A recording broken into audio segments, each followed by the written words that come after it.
Hey there. Welcome to Freedom by Design. Anywhere is possible through e-commerce. This is a Listing Studios podcast where we're going to flip the script on what work and freedom can look like. Have you ever dreamt of building a business that lets you do life your way? Whether it's traveling the world, spending more time with your people, or even saying goodbye to that boss of yours, then you're in the right place. Hi, I'm Tina, global entrepreneur, e-commerce enthusiast, and your guide to turning your dreams into a reality that works for you. Here, we're diving into creative strategies, real-world tips, and share stories that will inspire you. So go grab a coffee or wine. I'm not judging. Let's get comfy and let's talk about how to design a business and a life that you're obsessed with. Let's get started. Hey there. Welcome back to Freedom by Design, Anywhere is Possible through e-commerce. I'm Tina, your host, and today we're going to dive into a topic that so many people who want to sell physical products get stuck on, and that's finding the right product to sell.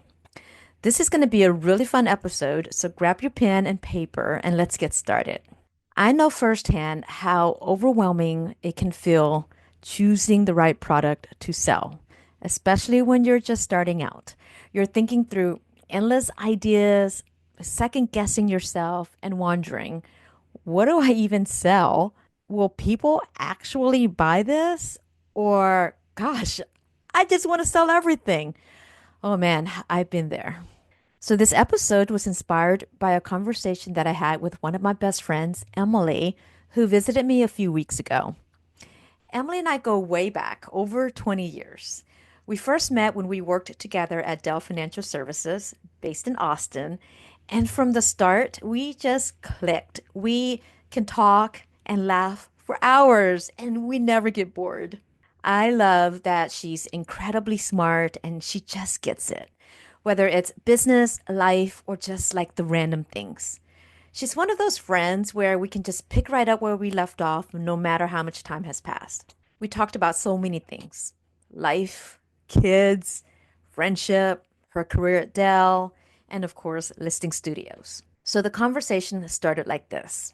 I already knew that her dad was a successful entrepreneur, a very well known architect in Mexico who's done really well for himself, and her brother, always chasing the next side hustle. They've been wanting to start a product based business, but are completely stuck on what to sell. So I asked her, what exactly is making them feel stuck? She said, well, honestly, they just don't know much about the space.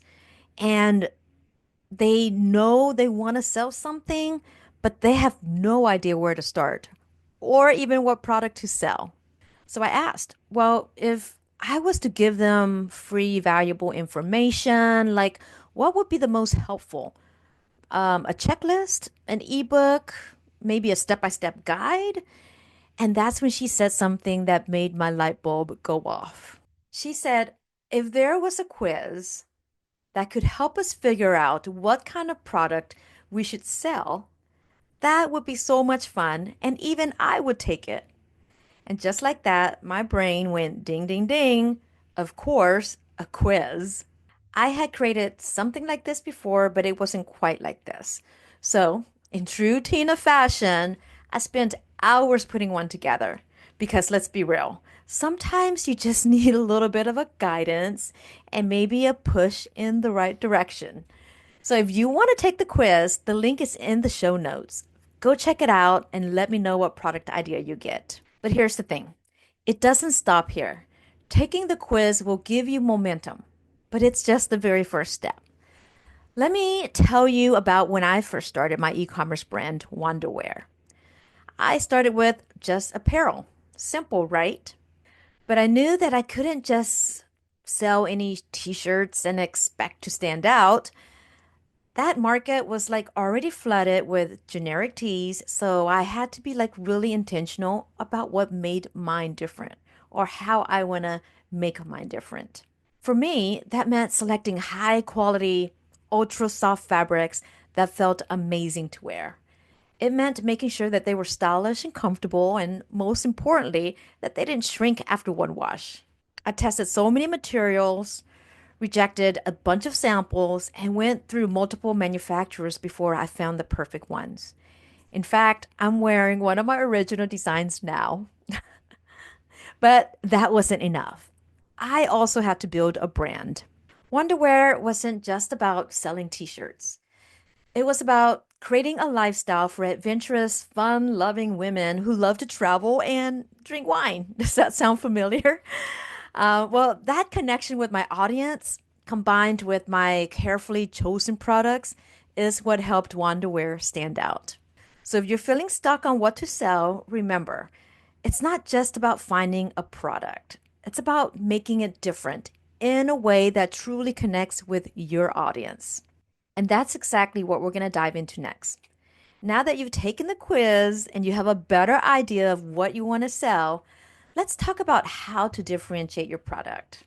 In this episode, I'm going to share with you 11 different ways to differentiate your product and the companies that killed it by doing so. The first one is improve the design or the functionality. Sometimes just a small tweak to a product can make a huge difference. Take Stanley Cup, for example. Their tumblers have been around forever, but when they made one simple change, adding a handle and making sure that the base fit in a car cup holder, it blew up. Suddenly, everyone had to have one. You remember this, right? Last year or so. It wasn't that the product itself was new, but they made it more convenient, and that's what set it apart. So ask yourself, how can you make your product just a little easier, more user-friendly, or better than what's already out there? The second way to differentiate your product is to upgrade the materials or the ingredients. So people notice quality. If you can make something feel better, last longer, or more sustainable, you'll instantly stand out. So look at Allbirds. They didn't try to compete with Nike or Adidas by making another performance sneaker. Instead, they made insanely comfortable shoes out of merino wool and eco-friendly materials. So while writing and researching for this podcast, I had to research for myself what merino wool is. Here it goes. Merino wool is a natural fiber obtained from merino sheep. Now, they're known for being softer, finer, and less itchy than regular wool. It's highly valued in clothing and textiles because of its breathability, moisture wicking properties, and temperature regulation, meaning that it keeps you warm in the cold and cool in the heat. Now, they have a loyal customer base that's willing to pay more because they care about what's in their shoes. So, could a simple upgrade like better fabric, eco-friendly packaging, or higher quality ingredients be your edge? Think about that. Now let's move on to the third way you can differentiate your product. Target a niche audience. This one is huge. So instead of trying to sell to everyone, which I preach about all the time not to do, what if you focused on one specific group and made them feel like your product was made for them? Look at Glossier. They didn't try to compete with the big beauty brands that were selling to everyone.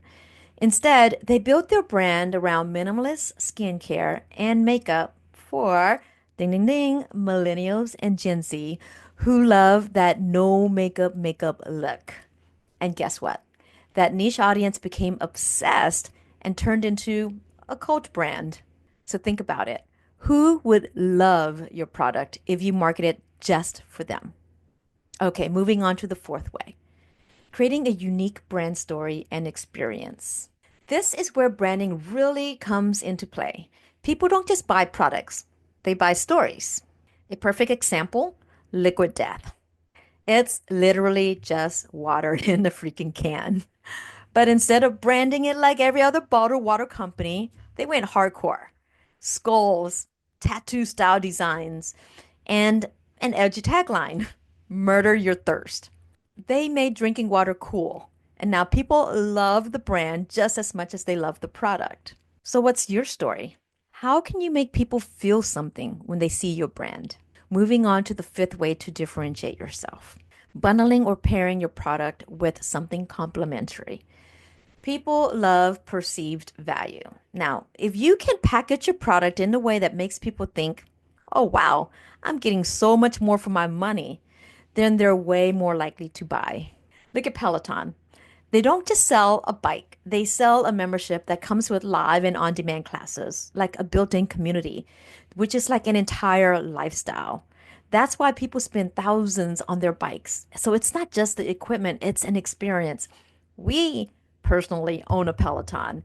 And I, especially during COVID, used a lot of like their apps for like their exercise classes because a lot of their instructors have just hooked me in over the years. And so we continue to pay for our monthly services.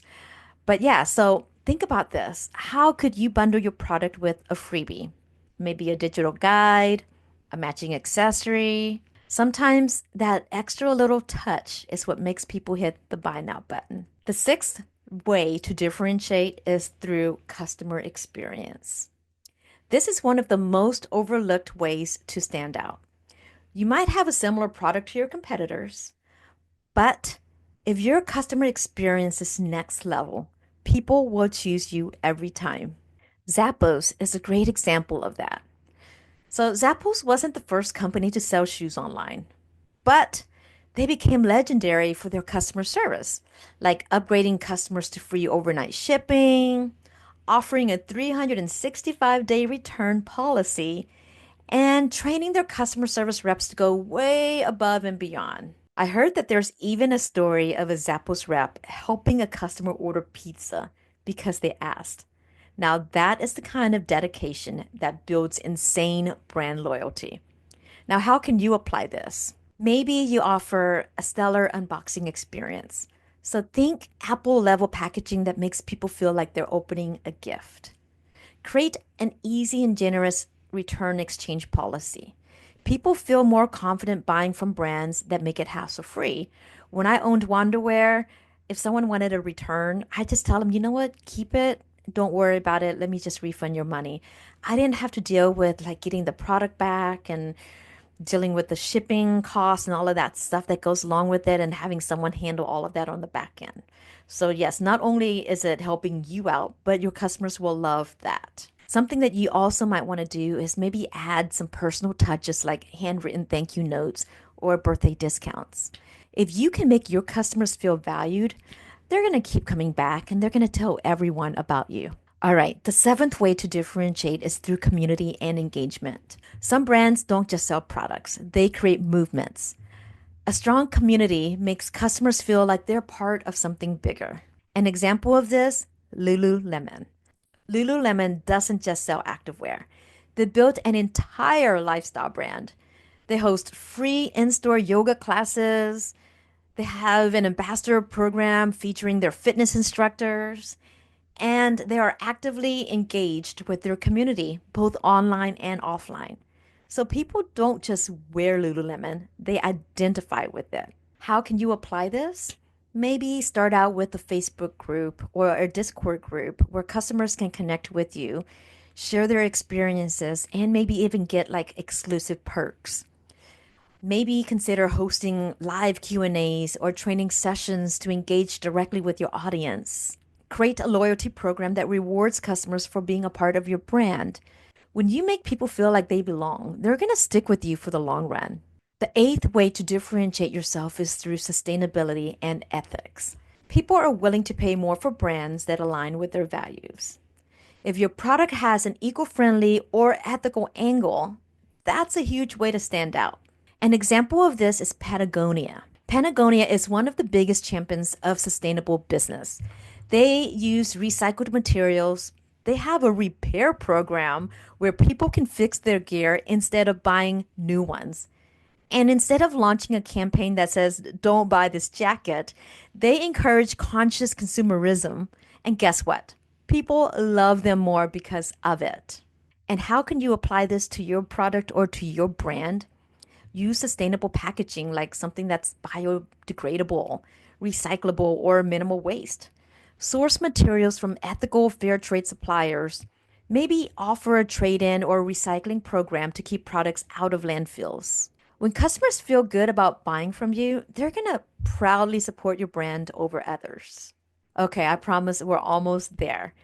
So, the ninth way to differentiate yourself is through a pricing strategy. Pricing isn't just about being cheaper or more expensive.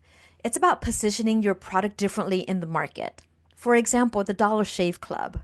Before the Dollar Shave Club, buying razors meant spending way too much money on fancy multi-blade systems from Gillette. Dollar Shave Club came in and said, why not just get high quality razors delivered every month for a fraction of the price? They turned razors into a subscription model and it exploded. How can you apply different pricing strategies to your products or to your brand? Maybe consider offering a premium version. Luxury brands like Apple, they charge more, but they create exclusivity. The second pricing strategy is using a subscription model. This works great for consumables like coffee, supplements, or skincare. Another way to implement a different pricing strategy to your product or for your brand is to consider introducing a budget friendly alternative. So if your competitors are premium priced, you could be the high value but affordable option. Sometimes just changing how you price your product can make all the difference. The 10th way to differentiate yourself is through personal branding and a founder story. People buy from people and not just from companies. If your story is compelling, it can be your biggest advantage. For example, Sarah Blakely from Spanx. Sarah Blakely didn't have a background in fashion. She was selling fax machines door to door. One day, she got frustrated with the pantyhose that was rolling up, so she decided to cut off the feet of a pair and created her own shaping undergarment. That's how Spanx was born. She took a personal struggle, solved a real problem, and turned it into a $1 billion brand. Now, how can you apply this? Share your origin story.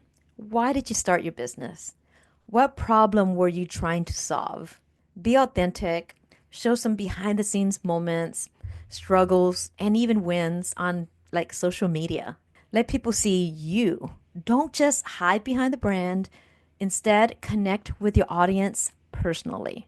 Your personal brand story can make people trust you. And because of that, they'll feel connected to your brand in a way that no competitor can copy.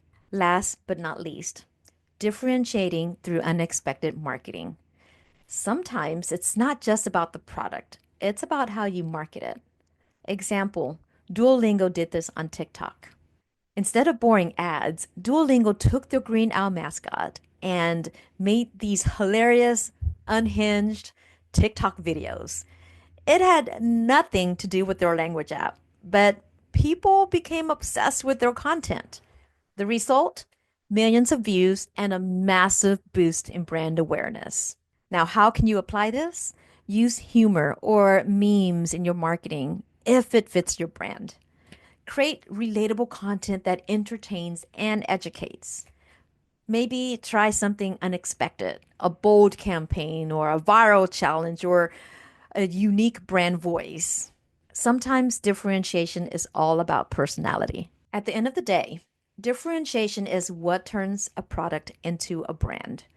It's not just about selling something. It's about making people feel like your product is the obvious choice, whether it's through design, materials, community, sustainability, or even the way you tell your story. What truly matters is that you create something that stands out. And the best part, there's not a one size fits all approach. You get to choose the strategy that fits you, your brand, and your audience the best. So maybe your edge is in your customer experience. Maybe it's in your bold marketing approach, or maybe it's the unique way you connect with your niche. So ask yourself, what's going to make people stop scrolling, make them pay attention, and say, this is the brand for me? If you haven't already, go and take the quiz. Find out what kind of product makes sense for you, and then start thinking about all the ways that you can make that product or your brand different. That's it for today's episode. That was a lot of information I dropped, but I hope that it got your wheels turning on how to build a brand that truly stands out. And look, if this episode sparked an idea for you, DM me on Instagram at Listening Studios. Let me know because I would love hearing what you're working on. In the next episode, we're taking the next step. That is turning your product idea into reality. But before you jump in, you need to make sure that it actually makes you money. We'll talk about understanding the numbers, breaking down the costs, profit margins, and whether your product is worth pursuing. This is where smart decisions happen, so don't miss it. Hit subscribe so that you don't miss an episode. And if you enjoyed today's episode, please leave a review. It helps me so much. Until next time, keep taking action, keep building, and remember, freedom by design is possible. Thank you so much for tuning in. I hope that you're feeling inspired and you're ready to take the next step towards building a business and a life that truly excites you. If you loved this episode, I'd be so grateful if you'd subscribe, leave a review, or share it with someone who could use a little extra motivation today. Don't forget to connect with me on social media or check out our website at listingstudios.com. Check out the resources mentioned in this episode, and you'll find all the details in the show notes. Until next time, keep dreaming big, taking action, and designing the life that you deserve. Remember, anywhere is possible through e-commerce. I'll catch you in the next episode.